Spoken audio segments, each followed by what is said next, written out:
कार्यक्रमाचे अध्यक्ष व नगर जिल्हा शाखेचे अध्यक्ष पोकळे साहेब मार्गदर्शन करतील, आपलं मनोगत व्यक्त करतील आणि त्यानंतर प्रत्यक्ष सभेच्या कामकाजात सुरुवात होईल। सभेच्या कामकाजातील 3-4 मुद्दे झाल्यानंतर जेवणासाठी 45 मिनिटाचा ब्रेक होईल, याची सर्वांनी नोंद घ्या।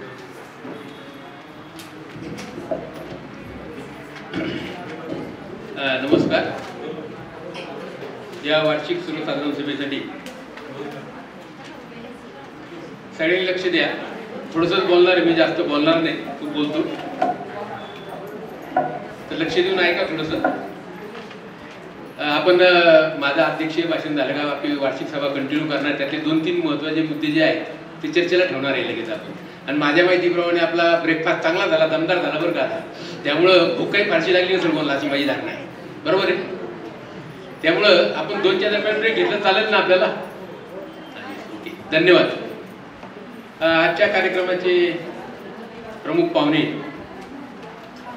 आमचे सरचिटणीस साहेब, ज्येष्ठ पितृतुल्य नेतृत्व संघटनेला आपलं गुरु साहेब, त्यानंतर या जिल्ह्याचे पालक अधिकारी, आमचे मित्र सहकारी गिरीश सांगळे साहेब, या ठिकाणी आत्ताच आपल्याला महसूल विभागाचे मोठे अधिकारी ॲडिशनल कलेक्टर अतिरिक्त जिल्हाधिकारी लवंडे साहेब आपल्याशी सामील झाले, ते या डाईसवर आहेत। नंतर आमचे पावले साहेब उपाध्यक्ष आहेत, आमच्या विखे मॅडम आहेत, आमचे बेंद्रे साहेब आहेत, त्या ठिकाणी जमलेल्या सर्व अधिकारी, कर्मचारी, बंधू आणि भगिनी। मी आपल्याशी हितगुज करण्यासाठी उभा राहिलो। माझं बरंचसं काम आमच्या पाहुण्यांनीच पूर्ण केलेलं आहे। प्रमुख पाहुण्यांनी कोण कोण काय बोललो वगैरेचा आढावा झाला, जो अध्यक्षांनी घ्यावा तो त्यांनीच घेऊन टाकला, त्याच्यामुळे माझं काम कमी झालेलं आहे। त्यामुळे त्या मी परत त्या रिपीट करणार नाही, कारण आपण कंटाळले का बसणार नाही, चुळबुळ करणार आणि मग तुम्हाला असंही असं त्या खुर्चीपासून होणार, या दृष्टीने मी काळजी घेतो बोलताना, तसं होणार नाही याची काळजी घेतो। राज्यामध्ये कृतीशील निवृत्त अधिकारी कर्मचारी संघटना स्थापन करण्याचा जो उद्देश आहे तो पहिला आपल्याला समजून सांगणं गरजेचं आहे। त्याच्यामध्ये कृतीशील जी काही लोक निवृत्त झाली, अधिकारी असतील, कर्मचारी असतील शासनाच्या सेवेतून, त्या लोकांना एकत्र आणलं, हा पहिला उद्देश आपला आहे। जसं आज तुम्ही एकत्र आले, आज आपल्या जिल्ह्याची संख्या 552 पर्यंत नेऊन पोहोचवली आपण। राज्यामध्ये पहिल्या नंबरचा मान मागच्या जनरल बॉडीमध्ये पण ठेवला आपण। या जिल्ह्याने बऱ्यापैकी मोठे योगदान दिलेले बरं का, लक्षात घ्या। हा पुरोगामी म्हणून समजला जाणारा जिल्हा आहे। या जिल्ह्यामध्ये सगळ्यांना खूप चांगलं काम व्हावं असं वाटतं। मी राज्यामध्ये पूर्ण फिरतो, त्यामध्ये आपलं योगदान निश्चित नोंद घेण्यासारखं आहे। सरकारने 2005 सालापासून नवीन एंट्रंट होणाऱ्या लोकांना, नवीन आगमन ज्यांचं झालेलं आहे त्या लोकांना पेन्शन बंद केलेली आहे। मग त्याच्यामध्ये आपण पाहिलं असेल की पेन्शनच्या NPS नावाचा प्रकार सुरू झाला, नॅशनल पेन्शन स्कीम आली, दुसऱ्या प्रकारची दुसरी एक सेंट्रल गव्हर्नमेंटची स्कीम आली, आपली एक स्कीम आली, 3 मोठ्या पेन्शन स्कीम सुरू झाल्या। आणि या स्कीममध्ये काय काय चाललंय हे आपल्याला पण कळत आहे, म्हणजे कुठल्याही प्रकारची हमी या ठिकाणी दिली गेलेली नाही। सगळ्यात सांगायला मला या ठिकाणी निश्चित आपल्या दृष्टीने सांगण्यात आनंद होईल की ज्या ज्या ठिकाणी ब्रिटिशांनी राज्य केलं देशामध्ये, जगामध्ये, जे देश स्वतंत्र झाले आणि ज्यांनी लोकशाही स्वीकारली, त्या देशामध्ये पेन्शन पद्धत हद्दपार झाली आहे, हे लक्षात घ्या, कृपा करून लक्षात घ्या। नाही पेन्शन पेपर राहिली। भारत हा एकमेव खंडप्राय देश असा आहे की ज्यामध्ये साधारणपणे 23 घटक राज्य, 9 केंद्रशासित प्रदेश इतका मोठा आहे आणि बहुविधतेने डायव्हर्सिटी फार आहे, बऱ्यापैकी विविधतेने नटलेला हा देश आहे। आणि त्यामुळं या सरकारला, केंद्राला याविषयी अशी ठोस पावलं उचलता आलेली नाही। मध्यंतरीच्या काळामध्ये पेपरातल्या बातम्यांनी वाचल्या असतात, सरकारी नोकऱ्याच्या पेन्शनवर ज्यादा खर्च होतो, पगारावर ज्यादा खर्च होतो, पेपरमध्ये बातम्या सगळ्यांनीच वाचलेल्या आहे। मग प्रश्न असा येतो की आपला जो काही पगार आहे, साधारणपणे आपला हिशोब काढला की 18% सगळा जो खर्च आहे देशाचा तो पेन्शनवर होतो, 18%। मग याची विगतवारीमध्ये खासदार आमदाराचा पगार बिगार, त्याचं पेन्शन हे पण आलं बरं का, सगळं मिळून आले। मग हा जर विचार केला तर हा जो पैसा द्यावा लागतो, मध्यंतरी एक प्रवाह निर्माण झाला होता, आपल्याला कल्पना असेल की आपल्याला देशाच्या स्तरावर, राज्याच्या स्तरावर हा पेन्शनरचा जो खर्च आहे, अनाठाई खर्च आहे, अशा प्रकारची भीती व्यक्त करण्यात आली होती। मग सुप्रीम कोर्टाचं जजमेंट, लँडमार्क जजमेंट आपल्याकडे आहे, 2015चं एक जजमेंट आहे, साईट करतो आपण बऱ्याच। आणि शेवटपर्यंत मोठा खंडपाय देश असल्यामुळं सरकारला हे करता येणं शक्य झालेलं नाही, ही वस्तुस्थिती. पण सरकार विचार करतंय बरं काही लक्षात घ्या. आता मध्यंतरी लोकसभा इलेक्शनच्या पूर्वी सर एक आरबीआयने अहवाल सादर केला होता रिझर्व्ह बँक ऑफ इंडियाने सरकारला. त्या अहवालामध्ये असं म्हटलं की पेन्शनवर जास्त खर्च होतो आणि हा होणारा खर्च आहे हा कमी जर करायचा असेल तर काय केलं पाहिजे, जी लोक रिटायर होतील त्यांना फक्त बेसिक पेन्शन दिलं गेलं पाहिजे. बेसिक पेन्शन, डीए नाही, मागाई द्यायची नाही तुम्हाला, हा पहिला विषय. आणि 2 नंबरचा विषय असा मांडला की 10 वर्षापर्यंतच पेन्शन द्यायची आहे, हाही लक्षात दुसरा मुद्दा घ्या. आणि 3 नंबरच्या मुद्द्यामध्ये स्पष्ट म्हटलेलं आहे की ज्यांनी त्यांची मुलं शिकवलेली आहेत ते चांगल्या पदावर आज काम करतात, त्यांना पोचण्याची क्षमता देखील त्यांच्यामध्ये डेव्हलप झालेली आहे, त्यामुळे भविष्यात पेन्शन ठेवायची गरज नाही, असा पण एक प्रभाव पुढे आलेला आहे. हे लक्षात घ्या, फार महत्त्वाचं आहे बरं. आपण तुम्ही आम्ही सुज्ञ लोकांनी आणि हुशार लोक आहेत, आपण पेन्शन खूप मिळते आपल्याला, आपलं जीवनमान चांगलं चाललेलं आहे, त्या दृष्टिकोनातून याच्याकडे बारकाईने पाहिलं पाहिजे. आणि त्यामुळे काय झालं की आता तुमच्यावर डिपेंडंट तुम्हाला पेन्शन देणे इतकंच काही महत्त्वाचं काम शिल्लक राहिलं नाही, असं त्या अहवालामध्ये नमूद केलेलं आहे. सुदैवाचा भाग, दुर्दैव म्हणून त्याला किंवा सुदैव म्हणून आपल्या दृष्टीने सुदैव की राज्यामध्ये देशामध्ये हुकमी सरकार आलं नाही, 2/3 मेजॉरिटी मिळाली नाही. आणि त्याचा परिणाम म्हणून ते सध्या जे काही विधेयक त्यांच्याकडे आलेले आहे, जे काही नोटशीट आलेले आहे, जे काही पार्लमेंटरी नोट आहे ती पासनामध्ये बांधून ठेवलेली आहे, ती काय बाहेर निघायला तयार नाही. पण ते निघण्याच्या विचारात आहे. त्याचं कारण असं आहे की तुमचा जो काही बजेट आउटले 18% लोकांचा, हा बजेट आउटलेट मधलं तुम्ही आम्ही आपल्या राज्यकर्त्याला काही देत नाही. त्यांनी एखादा रस्ता बांधला, लो मार्ग बांधला, हवाई ट्रेन तयार केल्या, एअरवेज तयार केले, तर त्यांना काहीतरी मिळतं त्याच्यातून ना. इथून काय तुम्ही एक पैसे देता का, तुम्ही कोण देता का तुम्ही, मग तुम्हाला काय द्यायचे पैसे, हे फुकट पैसे जातात. अशा लोकांचा आमच्या पदाधिकाऱ्यांचा राज्यकर्त्यांचा समजवर काही लक्षात घ्या. त्यामुळं आपण आपल्या हक्कासाठी वाढण्यासाठी एकत्र आलंच पाहिजे, त्यावर दुमत असायचं काही कारण नाही. फार महत्वाचा विषय. आणि आज पेन्शन आहे म्हणून आपलं बरं आहे बरं का, हे पण मान्य करू, इथं मान्य करायला हरकत नाही, बाहेर बोलणार नाही आपण.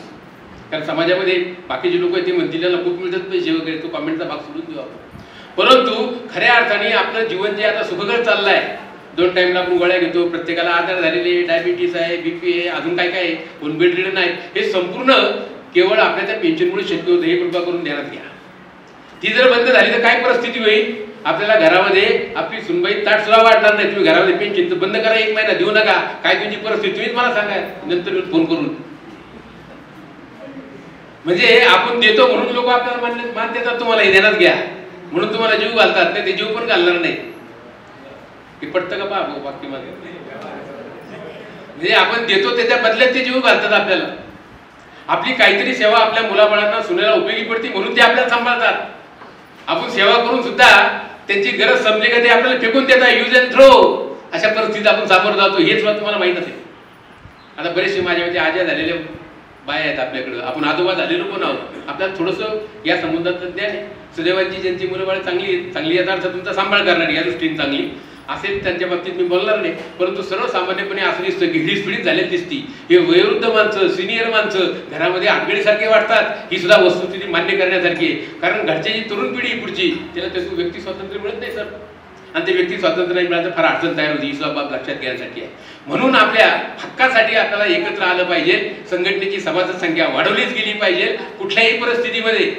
आणि याच्यामध्ये आमचं एक धोरण आहे या संघटनेचं, कोणतीही खाते न्याय संघटना, कोणती खात्याची पेन्शनची संघटना, कर्मचाऱ्यांची असो अधिकाऱ्यांची असो, कोणती संघटना असो, त्या संघटनेला अस्तित्वाला धक्का लावायचा नाही असा आम्ही निर्णय घेतलाय sir. This is very important. त्यामुळं कोणत्या व्यक्तीचं महत्व कमी होणार नाही. कारण मला एखादा उदाहरण म्हणून सांगतो, थोडंसं अप्रिय असेल. मी जिल्हा परिषदेमध्ये काही लोक आमच्याकडे येत नाही, कारण ती मी जिल्हा परिषद 8 वर्ष काढले. त्यातले जे काही विविध पदाधिकारी संघटनेचे पदाधिकारी ते मला भेटले. पहिल्यांदा आमच्या 2-3 मिटिंगा झाल्या. नर्सेस लोकांनी एवढं गोळा केल्यानंतर ते साहेब तुम्ही सगळं केलं, मग आमचं काय भवितव्य, संध्याकाळची सोय नाही पाहिजे ना, असा पण प्रश्न सुरू झाला बरं का. कारण त्यातून काहीतरी मिळतंय, तसं आपल्याकडे काहीच नाही. आमच्याकडे आम्ही फ्री ऑफ कॉस्ट काम करून देतोय तुम्हाला, फक्त काम झाल्यानंतर संघटनेला देणगी द्या अशी विनंती करतोय सर. याच्या व्यतिरिक्त काही करत नाहीये. पुढे संध्याकाळी बसायचं नाही कोणाला घेऊन, कोणाकडे काही मागत नाही. इतकं प्रामाणिकपणे काम करणारी माणसं आम्ही आहोत, हे फार लक्षात घ्या. जनरली हा प्रकार. आणि बाकीच्या ज्या संघटना आहेत, नाव नाही कोणाला घ्यायचे, त्या संघटनेचे पदाधिकारी ते मला भेटायला आले. ते माझे मित्र आहेत, कारण जिल्हा परिषद 9 वर्ष काढलेत. ते म्हणे साहेब तुम्ही एवढं चांगलं काम करून आमचं कसं व्हायचं. त्याला भीती वाटायला लागली, आमचं पदाचं काय, आमचं संध्याकाळची सोयीचं काय. आम्ही म्हणजे अजिबात चिंता करू नका, आम्ही तुम्हाला हात लावणार नाही, धक्का लावणार नाही, तुमचा धंदा अभ्यासपणे चालू ठेवा. ज्यांना आमचे प्रिन्सिपल पडतील, तत्व पडतील, त्यांनी आमच्या संस्थेमध्ये यावं, जॉईन व्हावं आणि आमच्या कार्यपद्धतीप्रमाणे वागावं, अशा प्रकारची अपेक्षा माझ्या मनात आहे. आमचा एक प्रश्न आहे, आज गंभीर्याने प्रश्न आहे, आमच्या बऱ्याचशा महिला भगिनीचे आलेले आहे. त्या भगिनींचा एक प्रश्न असा आहे की आमच्या सातत्याने आम्ही बरेच पत्रव्यवहार केला आहे, बरेच लोक आम्ही एकत्र आलेलो आहोत, मुख्य प्रशासनाशी, मुख्य कार्यकारी अधिकाऱ्यांना बरेच त्यांच्या ज्या काही अडीअडचणीच्या बाबतीत पत्रव्यवहार केलेला आहे, तर त्याला संबंधित अधिकारी दाद देत नाही, ही वस्तुस्थिती आहे. मग त्यांना मला प्रश्न असा येतो की मी बसलेलो असतो, पण आपल्याकडच्या महिलांनी आमच्याकडे या मिटिंगा मागाव्यात, मिटिंगा घ्याव्यात, तुमचे विचाराची आदान प्रदान करावी आणि संघटनेच्या माध्यमातून काम करण्याचा आपण प्रयत्न करूया, अशी आमची भूमिका आहे. शेवटी पोकळे साहेबांनी एकट्याने काम करणं हे काही अपेक्षित नाही, पोकळेचं काही अडलेलं नाही, माझं मी चिपी पगार मला भरपूर आहे, राहायची सोय मला काही अडचण नाही. तुमच्या मागण्या मान्य करायच्या असतील तर तुम मुझे खून दो मैं तुमको आजादी दूंगा. आपण या भूमिकेतून आमच्याकडे एकत्र आला पाहिजे, तर आम्ही तुमच्यासाठी काम करू. माझं एकट्याचं काही काम असायचं कारण नाही. आणि बऱ्याचशा भगिनी आमच्या फोन करून त्या साहेबाचं काय झालं, त्याचं काय झालं, हा म्हणून तुम्ही या 2, 5, 10 लोक या, एकत्र या, संघटन तयार करा. मग आपण आता सचिवांनी एक मुद्दा मांडला, याच्यामध्ये भविष्यामध्ये आंदोलनाची भाषा करावी लागणार, ती करणार आहे आपण, फार महत्वाची गोष्ट. त्यासाठी सगळ्या महिलांनी एकत्र आलं पाहिजे, आमच्या ही लक्षाची गोष्ट. त्या जर आल्यात तर त्याला अडचण येणार नाही कुठल्याही गोष्ट. आंदोलनासारखा दुसरा पर्याय नाही, लक्षात घ्या. शेवटचा पर्याय असतो आपण ज्यावेळेस सामोच्चार करून पाहतो, साम दंड भेद ते काय प्रकार जो असतो ना आपल्या नेहमीच्या नीतिशास्त्रामधला, तो प्रकार अवलंबत असताना सगळं करून थकल्यानंतर ते थापड, मग शेवटची थापड द्यायचं काम आपण करणार आहोत आणि ते होणार आहे, त्याला कुठल्याही प्रकारची अडचण नाही. आपण तो मार्ग सुद्धा अनुसरणाला तयार आहोत. प्रश्न असा आहे की तुम्ही आम्हाला पाठिंबा दिला पाहिजे, आमच्या बरोबर आलं पाहिजे. फक्त घरात बसून फोन करून पोकळ्यांना प्रश्न विचारण्यात काही मतलब नाही, असं माझं मत आहे. मी आनंदाने या ठिकाणी सांगतो. त्यांचं म्हणणं असं की बऱ्याच लोकांचे आमचे प्रश्न राहिलेले आहेत, वस्तुस्थिती खरी आहे, प्रशासन ऐकत नाही. त्याच्यातले काही बाबू लोक काम करणारे कार्यालय आहेत, त्यांचे प्रश्न आहेत, ते पण सांगतात. यांना समजत नाही आपल्या लोकांना, कारण टेक्निकल कॅटेगरीची लोक ही सगळी तांत्रिक माणसं आहेत, यांना प्रशासनातला बराचसा भाग कमी पडतो. सगळे दुःख कसं आहे ते माहित नाही, काय मिळालं ते माहित नाही, या बाईला मिळालं मला का नाही मिळालं, असे माझ्याकडे प्रश्न येतात, मलाही समजत नाही काय करावं. म्हणजे अशी आमची पण परिस्थिती आहे. ते अडाणी, आम्ही पण अडाणी, एक उघडं दुसरं नागडं, म्हणजे प्रश्नच येत नाही, कोणी कोणाला संरक्षण करायचं, अशी वाईट परिस्थिती उद्भवते. आणि मी समजून घेतो सगळ्यांना मस्तपैकी, त्याच्यावर रागवत नाही, कोणी काही बोललं तरी समजून घेतो, ऐकून घेतो आणि त्याप्रमाणे काम करण्याचा आपला मानस आहे. हा फार महत्वाचा विषय. हे करत असताना या जिल्ह्यामधले सेवानिवृत्तीच्या प्रश्नाचा गोषवार आम्ही दिलेला आहे आपल्याला, या बुकलेटमध्ये जाहीर दिलेला आहे, नावासहित गावासहित, कधीच केस दाखल झाली, त्याची सद्यस्थिती काय हे पण लिहून दिलेली आहे. माझं एक दुःख असं आहे याच्या पाठीमागे, काही पुरुष अधिकारी कर्मचारी आहेत, काही महिला पण असतील याच्यामध्ये, की त्यांना काय मिळालं ते सांगत सुद्धा येत नाही. साहेब फोन सुद्धा करत नाही, हे सुद्धा करत नाही की संघटनेच्या पाठपुराव्यामुळे हे क्लेम मिळाले, आता मोठं ट्रेनिंग पण दाखवत नाही. मग आमच्या काही महिला म्हणतात की सांगितलं तर घरचे लोक त्रास देतील, पैसे मागतील. शेजारी दुसऱ्या महिलेला कळलं तर ते म्हणतो मिळाले पैसे दे मला, पैसे काहीतरी माझ्यावर दडपण आणतील, असाही प्रकार त्याच्यामध्ये आला. आणि तुम्हाला जर कोणाला कळलं तर तुम्ही पैसे मागताल आमच्याकडे, म्हणून आम्ही काही तुम्हाला सांगत नाही. पण कानात येऊन सांगावं, कमीत कमी एकट्यालाच SMS करावं, व्हॉट्सअप करावं, दोघांचं संभाषण आम्हाला कळेल अशी व्यवस्था काहीतरी करणं गरजेचं आहे. तुमचे काय क्लेम मंजूर झाले ते जर कळलं आम्हाला तर आपल्याला त्याची नोंद घेता येईल. ते कळत नाही, आम्ही अंदाजे काहीतरी मान्य करतो, कोणतरी बोलतो, IQ माहितीवर आम्ही ती अपडेट करतो, सर्व माहिती आणि त्याप्रमाणे ती माहिती आपल्याला देण्याचा आमचा प्रयत्न केला आहे. प्रत्येक केस न्याय माहिती दिलेली आहे. आपला सहभाग या ठिकाणी वाढवण्याची गरज आहे असं मी या ठिकाणी म्हणतो. बरेचसे कर्मचारी आपल्या पत्राचा फायदा होतो, काम करून घेऊन जातात, ते लिहून पण देतात, सर आपल्याला तुम्हाला देणगी देईल, पण तोंड काळं करता घेतच नाही परत. हे पण महत्वाची गोष्ट आहे, मोठं म्हणावं लागतं मला या ठिकाणी बरं का. म्हणजे त्यांची मी माफी मागतो. तर काही लोक असे आहेत त्यांची कामं झाले, त्यांनी कमिटमेंट केलेले आहे की आम्ही देऊ तुम्हाला काहीतरी, संघटनेला मदत करू. मदत तिकडं, माणूस तिकडं, उलट माणूस दुरावला गेला असं वाटायला लागलं मला त्याच्यामध्ये. ती पण मला जाणवलं बरं का. त्यामुळे मी अशी एक आर्जीवाची विनंती आपल्याला करेल की ज्यांना कोणी कमिटमेंट केलेली असेल, आम्ही त्याचा फॉर्म पण लावलाय सर, अंडरटेकिंग सेल्फ डिक्लेरेशन असा एक फॉर्म लावलेला आहे, तो फॉर्म पण भरून देतात, पण पुढची कार्यवाही मात्र त्यांच्याकडनं होत नाही. कारण खिशातून पैसे काढणं फार अवघड असतं बरं का. इतकं सोपं काम नाहीये, मला पण जमत नाही.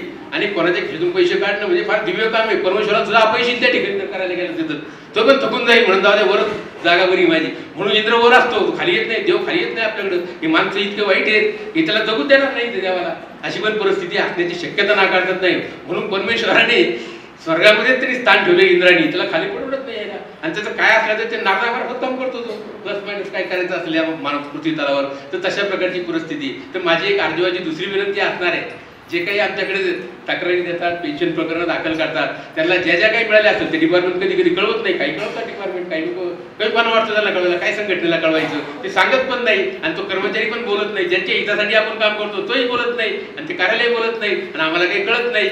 म्हणजे आमची परिस्थिती आंधळ्या आणि बहिऱ्याच्यावर वाईट झालेली दिसते बरं, काही पण लक्षात घ्या. त्यामुळे कृपा करून तेवढं मन मोठं करा आपल्याला की जेणेकरून आम्हाला तुमच्याशी सुसंवाद साधता येईल आणि चांगल्या प्रकारचं काम करता येईल. हा अतिशय महत्त्वाचा सल्ला या ठिकाणी मी देतो. आज बरेचसे आमच्या साहेबांनी सगळा आढावा घेतलाय, तो परत बोलणार नाही.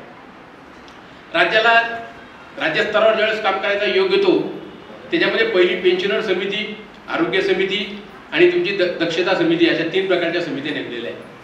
पेन्शनर समितीचं कामकाज याचा आढावा मी याच्यामध्ये दिलेला आहे.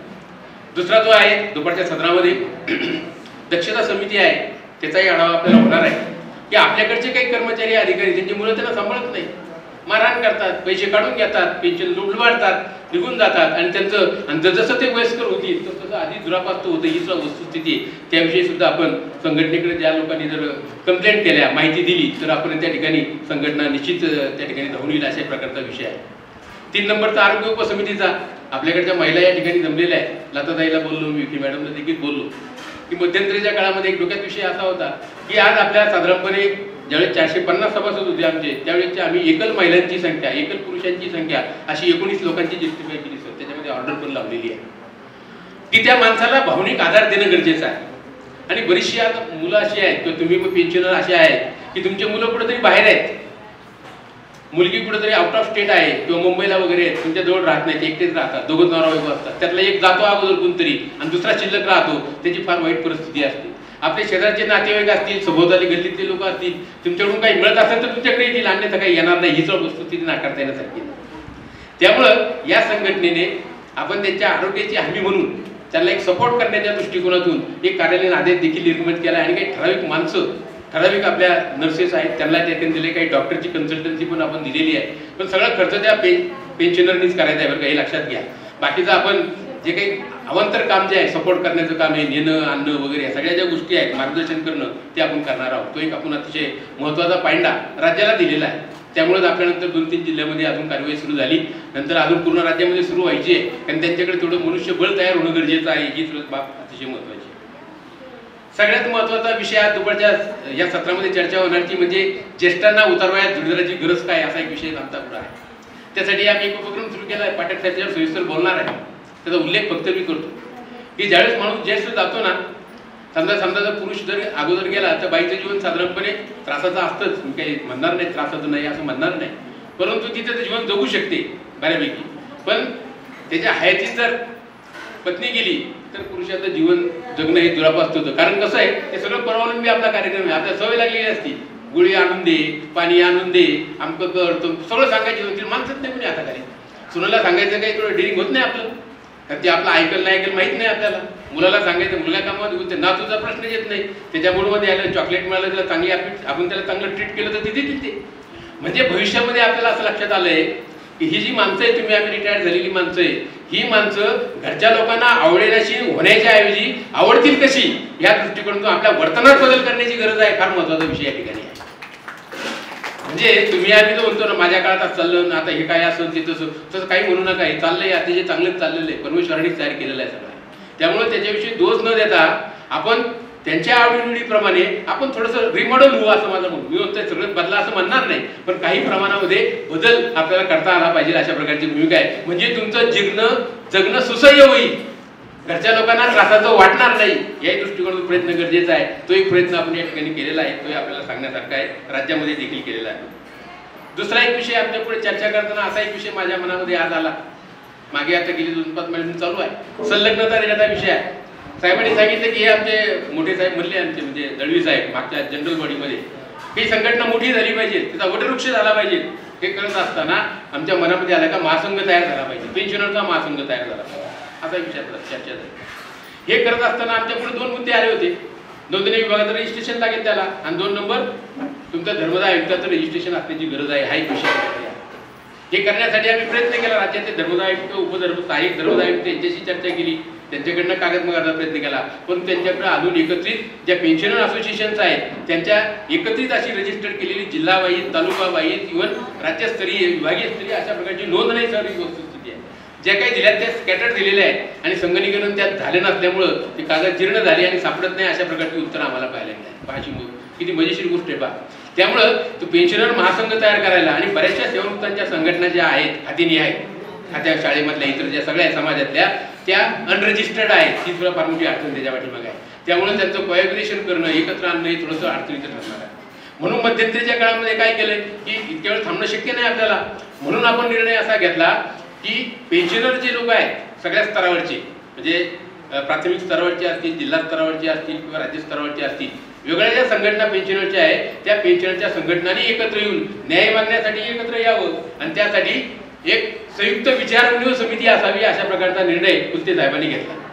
कुलते साहेब आपल्यात नाही आणि त्यांनी सांगितलं आणि तो निर्णय घेतल्यामुळे त्याचे निमंत्रक जे आहेत आपले धोंगडे साहेब आहेत बरं का, आपले उपाध्यक्ष आहेत ते धोंगडे साहेब आपले त्या ठिकाणी निमंत्रक म्हणून काम करत आहेत. आणि त्यामुळे काय झालं की मध्यंतरीच्या मागच्या वर्षी 2023 मध्ये असा आपण निर्णय घेतला की 8 डिसेंबरला काहीतरी निर्णय घेतला की 27 तारखेला मंत्रालयामध्ये आझाद हिंद मैदानावर उपोषण करणार आहोत अशा प्रकारचा निर्णय घेतला आमच्या न्याय मागण्यासाठी. न्याय मागण्या किती 19 न्याय मागण्या बरं का त्याच्यामध्ये, प्राथमिक शिक्षकाच्या आहे, माध्यमिक शिक्षकाच्या आहे, महाविद्यालयांच्या लोकांच्या आहे, सर्वसामान्य तुमच्या माझ्या कॉमन सगळ्यांच्या मागण्या एकत्र करून तो निर्णय घेतला आणि त्याची तयारी झाल्यानंतर अधिवेशनाप्रसंगी आपल्याला बोलून घेतलं आणि त्यांना सांगितलं की तुमच्या मागण्यांवर आम्ही सकारात्मक चर्चा करू. त्याचा फायदा एक आपल्याला असा झाला की सरकारने 21/1/2024 रोजी निर्णय काढला 80 वर्षानंतरच्या ज्या पेन्शनर्स आहेत त्या पेन्शनरला केंद्राच्या दराप्रमाणे वाढीव वेतन मिळेल अशा प्रकारे, निवृत्ती वेतन मिळेल अशा प्रकारचा रिझोल्युशन आपण पास करू शकतो. ध्यानात घ्या, म्हणजे एकत्र येण्याची ताकद जी आहे ती फार मोठी आहे. लक्षात घ्या, परत तेच सांगतो मी आपल्याला, तुम्ही एकत्र आला पाहिजे आणि एकत्र येण्याची ताकद मोठी आहे. त्या ताकदीपोटी आपल्याला एक मागणी झाली आणि बाकीच्या मागणीवर आम्ही सकारात्मक विचार करू. परत सरकार बदललं, भानगडी नवीन वगैरे तो प्रश्न सुरू झाला. आता परत नवीन लढाईचा कार्यक्रम आपल्याला हाती घ्यावा लागणार. मग हे करत असताना ही जी संघटना आपली सध्या काम करते आहे या संघटनेला आपल्या विचाराशी समरस असणारी, ज्यांना संस्थेच्या अधिनियमाप्रमाणे मान्यता दिलेली आहे, ज्यांना चॅरिटी कमिशनरनी मान्यता दिलेली आहे, अशा प्रकारच्या ज्या संस्था आहेत या संस्थांना संलग्न कसं करून घेता येईल या संबंधाचं प्रारूप आजच्या तुमच्या त्या बुकलेटमध्ये आम्ही लावलेलं आहे. त्यामुळे आपल्या सर्व सभासदांनी आणि मग पदाधिकाऱ्यांना अशी विनंती आहे की त्यांच्या प्रारूपमधून जावं, वाचावं ते प्रारूप आणि त्याप्रमाणे आपल्या विचाराशी समरस असणाऱ्या त्या नियमाचं पालन करणाऱ्या संघटना ज्या असतील त्या संघटनेला आपला संलग्न सभासद करून घेता येतील बरं का. आणि त्यामुळे आपली संख्या खूप मोठी वाढणार आहे, ताकद वाढणार आहे आणि त्याचं श्रेय सगळं तुमच्याकडे असणार आहे. तो एक महत्त्वाचा नवीन आपण एक विषय चांगला केलेला आहे. दुसरा एक काल परवा अधिवेशन जाते, अधिवेशनात एक विषय झाला संख्या कशी वाढवायची चर्चा करताना. साहेबांनी सांगितलं मी शिक्षण संस्थेचे चेअरमन आहे, दळवी साहेब म्हणले तर तुम्ही जिथे जिथे जाताल त्या ठिकाणी साहेबांनी सांगितलं असं म्हणून आमच्या सेवानिवृत्तांच्या ज्या संघटना आहेत त्यांच्याकडे 18,000 सेवानिवृत्त लोक आहेत. आता हिशोब त्यांनी कधी लावला काल परवा. तर त्या संघटना प्रत्येक गावात इव्हन प्रत्येक तालुका लेवलला, जिल्हा लेवलला रयत शिक्षण संस्थेच्या शाळा आहेत. त्यांचे डायरेक्टरेट ऑफिस पण आहे, इथं नगरला ऑफिस आहे. तर या ऑफिसमध्ये या लोकांशी संपर्क करून ते सुद्धा जास्तीत जास्त सभासद होतील असा प्रयत्न करा आणि वेळ प्रसंगी माझं नाव देखील घ्या आणि कोणाला फोन करायचं मला फोन करते, मी त्याला उत्तर देतो, ती पण काळजी करू नका. म्हणजे रयत शिक्षण संस्थेचं मोठं बळ आपल्याला या ठिकाणी उपलब्ध होणार आहे, ते पण महत्त्वाचं आहे. म्हणजे सदस्य संख्या वाढायची ते चांगले देतात सिस्टम आपल्याकडे. दुसरा महत्त्वाचा एक मुद्दा आपल्याकडे आला, आम्ही राज्यामध्ये पहिल्यांदा एक प्रयोग करून पाहिला. आपल्या औरंगाबाद विभागाचे म्हणजे मराठवाडा विभागाचे जे विभागीय आयुक्त होते आपल्याला कल्पना आहे उमाकांत दांगड साहेब, त्यांना या संघटनेमध्ये घेतलं आणि घेतल्यानंतर त्याला विभागीय अध्यक्ष केला औरंगाबाद जिल्ह्यात. आम्ही त्यांना पुण्यात व्हा नाही ते औरंगाबाद बरे, कारण केरला त्यांचं जन्मगाव आहे साहेबाचं आणि माझी चांगली ओळख आहे लोकांची. त्यामुळे रेव्हेन्यूचं लोक प्लस कृषी विद्यापीठ, कृषी खात्यातले अधिकारी तुम्हाला देण्याचा प्रयत्न करतो. त्याचा एक भाग म्हणून परभणीमध्ये आम्ही तो कार्यक्रम राबवला बरं का काल परवाकडे. आणि परभणी विद्यापीठाचे 2,500 ते 3,000 अधिकारी कर्मचारी बिनशर्त आपल्याबरोबर संलग्न व्हायला तयार झाले बरं का. लक्षात घ्या, this is one of the great thing to achieve. नंतर राहुरी कृषी विद्यापीठात जाणार आहे आपण, दापोली विद्यापीठात जाणार आहे आणि तिकडे अकोल्याला पण जायचा आपला विचार आहे. त्यामुळे विद्यापीठातले बरेचसे अधिकारी आणि ते म्हणते पैशाची आमच्याकडे अडचण नाही, तुम्हाला आम्ही निधी पण द्यायला तयार आहोत. हा कशी गंमत आहे, म्हणजे करायला लागला म्हणून तो किती काम होऊ शकतं हे उदाहरण आपल्याला या ठिकाणी सांगता येईल आपल्याला. आमचे दुसरे मित्र आहेत, सेक्रेटरी होते आमच्याकडे भांबरे साहेब, त्यांचं जन्मगाव धुळे, त्यांचं पुढचं पालन पोषण ते धुळे आणि जळगावमध्येच झालं, दोन्ही जिल्ह्यामध्ये. धुळे, नंदुरबार, जळगाव 3 तालुके प्लस नाशिकला ते राहतातच. आज येणार होते परंतु ते आजारी पडल्यामुळे येऊ शकले नाही. पण त्यांना याची खूप इच्छा होती, सांगितलं मला भाषणामध्ये की मी याची खूप इच्छा होते पण मला ताप खूप वाढल्यामुळं सगळे ड्रायव्हरला देखील बोलवलं होतं परंतु मला काही येता येत नाही, सॉरी फॉर दिस, मी क्षमा मागतो आपली आणि आपल्याला शुभेच्छा देतो, अशा प्रकारचं उत्तर आलं. ती व्यक्ती आली असती. त्यामुळे आमची धुळेमध्ये एक शाखा सुरू झाली, नंदुरबारला शाखा सुरू झाली, आता लेटेस्ट जळगावमध्ये सुरू झाली, नाशिकमध्ये ऑलरेडी कार्यरत आहे, नगर तर आहेच आहे. म्हणजे 5ही जिल्ह्यामध्ये अतिशय चांगल्या प्रकारे काम सुरू झालेलं आहे. आता मध्यंतरीच्या काळामध्ये जनरल बॉडीमध्ये मागच्या आम्ही अमरावतीसाठी एक अधिकारी नेमले, DD देशमुख म्हणून नावाचे आहे. ते सध्या पुण्याला राहतात परंतु त्यांचं सगळी जमीन वगैरे सगळं त्या ह्याच्यामध्येच आहे आणि ते आपले जॉईंट सेक्रेटरी सर विधी आणि न्याय विभागाचे जॉईंट सेक्रेटरी होते आणि त्यांचाही सुद्धा 4-5 जिल्हे फिरून झाले अमरावती रिजनचे. तुमच्यासाठी प्रयत्न करायला मी तयार आहे म्हणे. ज्या वेळेस मिटिंग येतील त्यावेळेस बोलू, आपण चर्चा करू आणि जास्तीत जास्त लोक तुम्हाला देण्याचा प्रयत्न करू. म्हणजे एकंदरीत आपला हा प्रवास चालला आहे. सगळ्यांना बरोबर घेऊन जायचं चाललेलं आहे. आम्ही लवंडे साहेबांना बरोबर घेतलं. साहेबांचा फोन आला, त्याला विचारले किसनराव लवंडे, त्याला फोन करा म्हणे तुम्ही पहिले. साहेब म्हणले मला करतो फोन. मग केला फोन त्यांना. फोन केल्यानंतर ते म्हणे तुम्हाला ओळखतो मी. समोरासमोर नावाने एवढं आणि बरेच दिवस झाल्यामुळं त्यांच्या घरी नाही म्हणलं, तुम्ही घरी येतो मी तुमच्या, मला काही अडचण नाही, उलट चांगलं आहे, भाग्य आहे, तुमच्याकडे चहा प्यायला मिळत आणि वेळ प्रसंगी जेवण नाश्त्याच्या वेळेस गेलं नाश्ता पण मिळेल आणि जेवायच्या वेळेस जेवण पण मिळणार. इतका मोठा काय फायदा थोडा. माझ्या घरी कुणीच नाही, मी एकटाच राहतो, त्यामुळे तो फायदा घेतला मी. तिला साहेबाकडे या म्हणे आपण बोलू. म्हणलं ठीक आहे, काय हरकत नाही. म्हणजे ते सुद्धा आपले मित्र झाले. आमचे क्षीरसागर साहेब ते पण मित्र झाले. त्यांच्याही घरी गेलो होतो, त्यांनी खाऊ पिऊ घातला आम्हाला. 7-8 आपण लोक गोळा गेले. म्हणजे बाकी आहे आपलं. नाही तर कोणी कोणाला खाऊ घालत नाही तसं. तुम्ही रस्त्यात जाऊन पाहा ना, बेकारात जर आपण 2 रुपये 1 रुपये टाकत देतो, काही घेत नाही. तो म्हणतो 10च्या पुढे द्या, चहा तरी प्याता आला पाहिजे. ही सुद्धा वाईट परिस्थिती आपली आहे. म्हणजे आपण एवढा प्रेमभाव, एवढं आपलं एकमेकाचं जिव्हाळ्याचं वातावरण एकत्र येणं ही गरजेचं आहे. तर एकत्र समभाव साहेबांनी सांगितल्याप्रमाणे तो टिकवायचा आपला हा सातत्याने प्रयत्न असणार आहे. एकंदरीत बोलायला माझ्याकडे भरपूर आहे, खूप बोलेल, वेळही जास्त होत आलेला आहे. त्याच्यामुळं आपण या ठिकाणी माझं अध्यक्षीय भाषण आपल्या सर्वांच्या संमतीने थांबवू आणि आपण आपल्या जनरल बॉडीचे 1-2 विषय घेऊ आणि 2 वाजता आपण जेवायला सुट्टी करूया ना. 2 वाजता चालेल ना? का भूक लागली कोणाला जास्त त्यांनी कोण करा भूक लागली आता नाही ना. बऱ्यापैकी खाऊन झाले, 2-2, 3-3 वडे चांगलं दिले. हे आमचे जे व्यवस्थापक जे आहेत, गायकवाड साहेब आहेत, त्यांचे अकोलकर साहेब आहेत, त्यांनी चांगलं जीव घातलं. त्यांचं कॉन्टॅक्ट त्यांच्याकडे जे सगळं ते सगळे त्यांनी चांगलं केल्यामुळं आपण त्यांना धन्यवाद देऊ. आणि या ठिकाणी माझं मी अध्यक्षीय भाषण थांबवतो आणि जनरल बॉडीमध्ये 2-3 विषयावर आपण चर्चा सुरू करूया. धन्यवाद.